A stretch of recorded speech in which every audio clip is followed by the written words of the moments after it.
Okay, this is super interesting. There are hundreds of cases against alleged Trump rioters from January 6th right now. Hundreds of cases. There has now been a decision by the judge in the case to release the police interrogation video of one of the accused rioters, a man named Danny Rodriguez. Danny Rodriguez, many in my audience thought this was like a kid, like barely an adult. I did too. Turns out it's a 38-year-old man.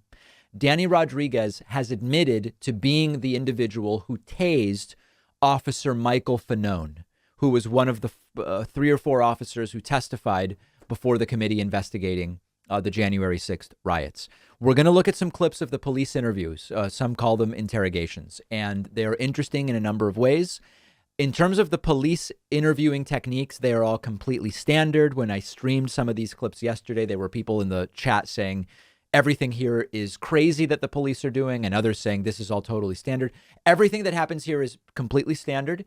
It doesn't mean we like all of it, but it is all completely standard. Let's jump in. Here is when he is first read his Miranda rights, and Danny Rodriguez says, you know, I'm always told I'm not supposed to talk.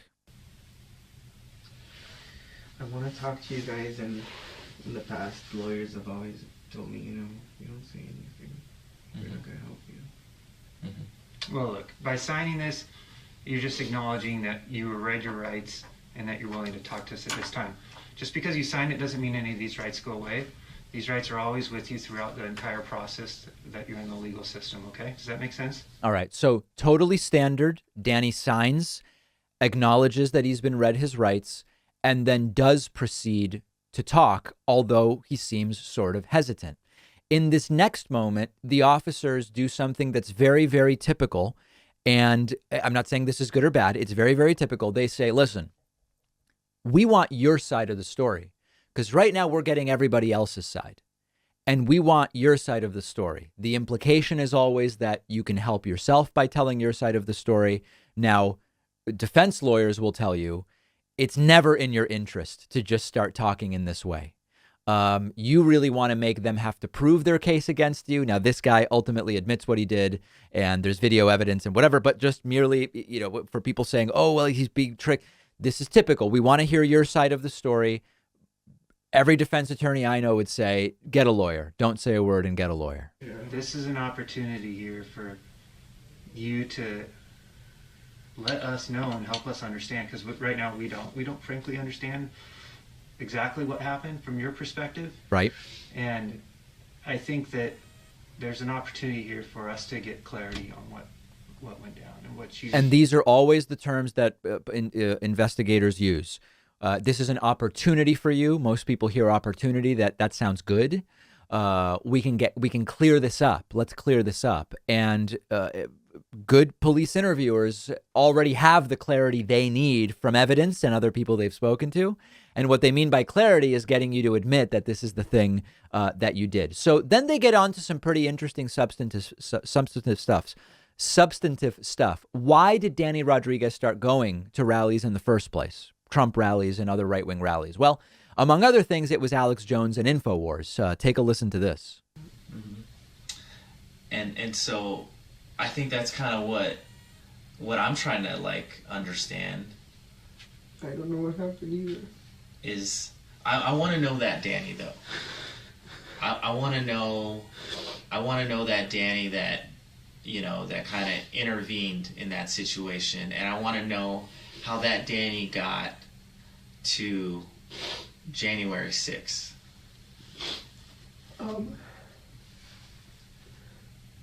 Your story is an important story. I just think that...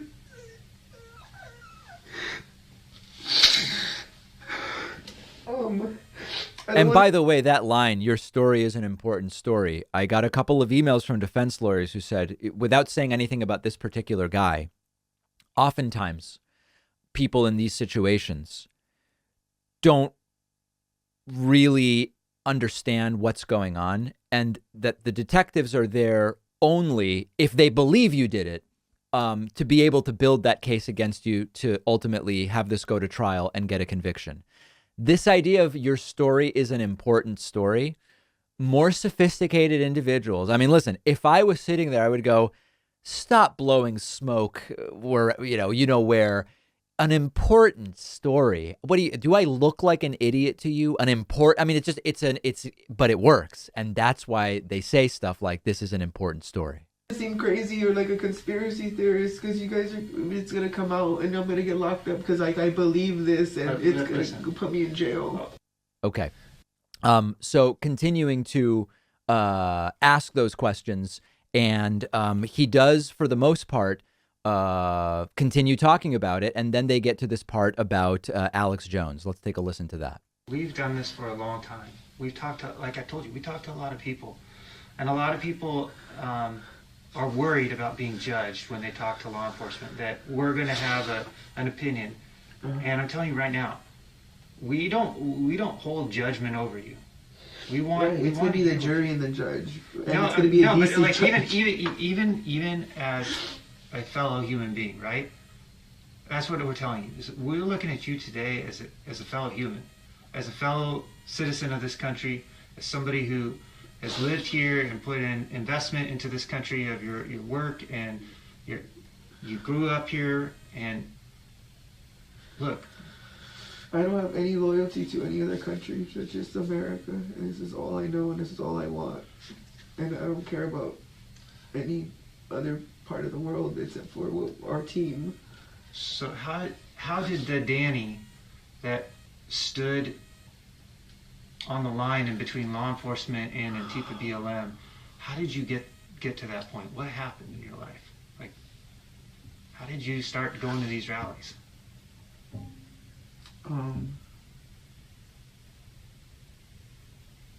Infowars. And just Infowars? So like Alex Jones stuff? Yeah, okay.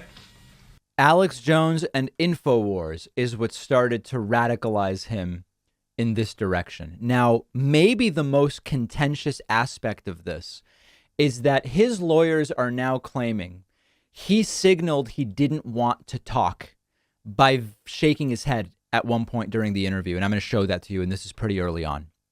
And so his lawyer is asking that everything, including the eventual confession I'm going to play for you, be thrown out. Now, I'm going to play the video for you where he shakes his head. He absolutely shakes his head very slightly. And then he does continue talking. I'm going to tell you in a moment the case that his lawyers are making. If you're watching, I've had to watch it 10 times to even see this. He very, very slightly shakes his head here. Okay, so let's pay very close attention and see if you can spot it. Do you want to talk about that?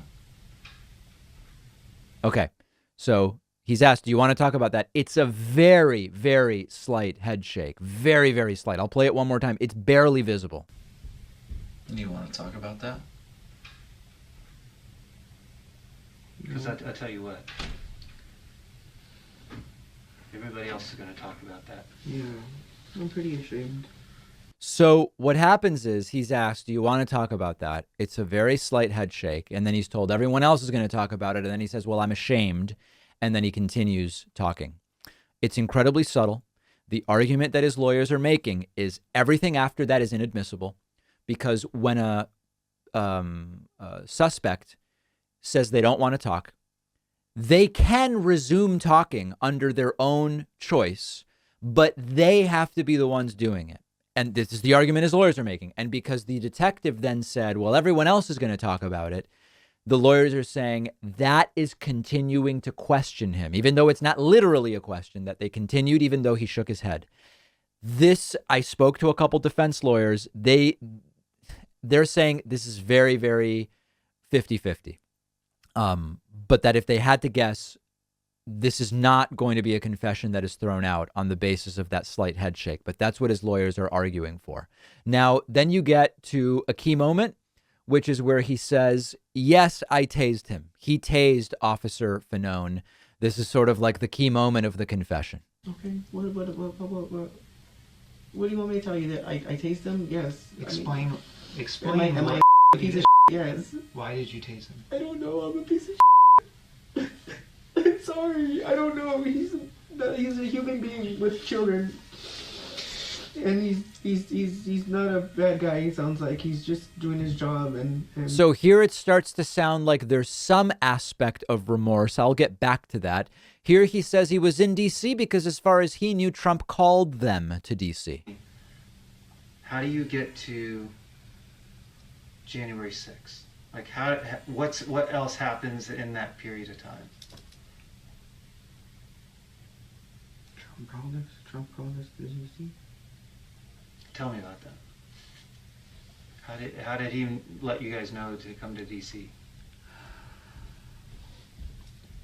If he's the commander-in-chief and the leader of our country, and he's calling for help, I thought he was calling for help. I thought we were doing the right thing. I thought we were just, I had no plans of what was going to happen. I didn't know what was going to happen. So he believed Trump was calling them. And then it did get emotionally escalated, and there was kind of this kind of breakdown feel to it. Danny, did you feel like you were the 3% here? Like those people that stormed the Capitol, those were patriots. Those are people who are doing that because they were the 3% that were going to free our country from fraudulent politicians and schemes of evil people, so that way we could have a republic that was going to be whole again. Is that what you thought? You thought you were that 3% guy. I know, man. I know. It's okay. I'm sorry, guys.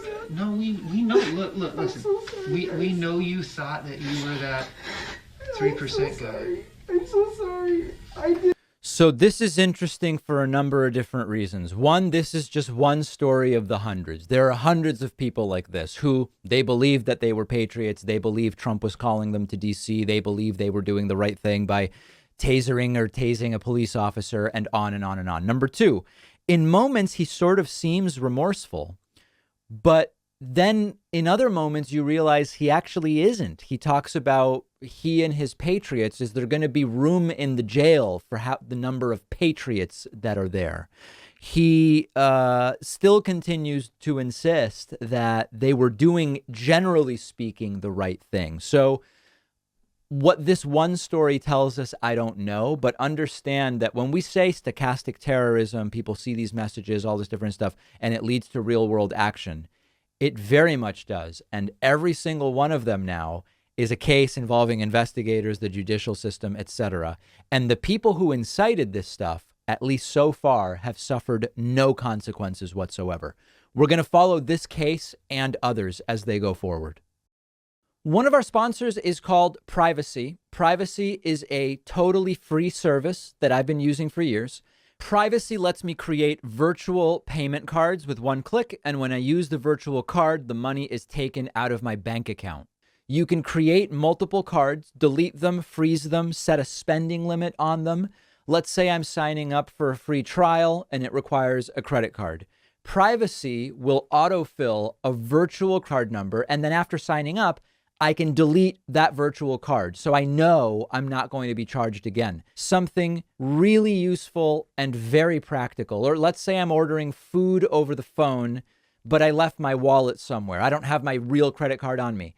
I can use a virtual card on my Privacy mobile app. But really, the best part is you're not out there exposing your real credit card number, so you're not as susceptible to data breaches and identity theft. Privacy is a totally free service, and you'll get $5 to spend when you go to privacy.com/Pacman. The link is right underneath this video.